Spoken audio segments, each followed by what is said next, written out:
This is day 25 of sharing with you dinners we eat as a frugal homeschooling family of 5 living off one income in the UK. We were out for most of the day today, so I prepped this beforehand so that when we got home we could have dinner nice and easily. It's just a really simple pasta dish. I chopped up an onion, I prepared a few chicken thighs that I had defrosted from the freezer a few days before, and I'm still really not enjoying eating or preparing meat. It's mainly for my son, but what I like about doing dinners like this is that I can kind of eat around the meat. I preheated some oil in my cast iron pan and then fried off all the chicken until it was cooked.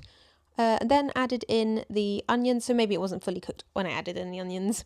Then once the onions had cooked down, I added in the garlic, as well as some peri-peri seasoning and some Italian seasoning I think it was, and of course some salt and pepper to taste. I also boiled up a ton of pasta at the same time. I actually don't own a kettle, fun fact about me, so I'm boiling the water on the hob ready for putting the pasta in, and I always salt my water very heavily when cooking pasta.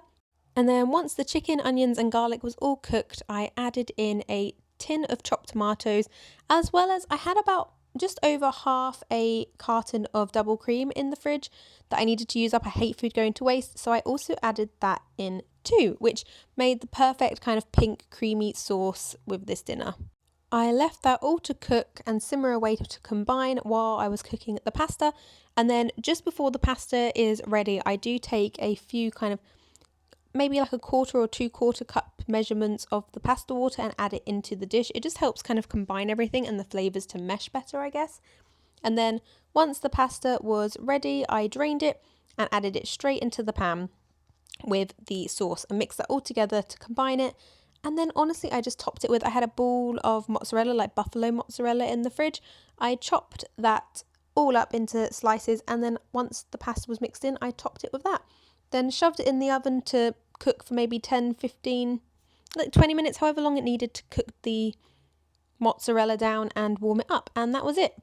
Not the fanciest of dinners, but it was super yummy. And here is my baby playing with all the buttons on the oven. Great. But that is everything, guys. I hope you enjoy this series and I will see you tomorrow. Bye, friends.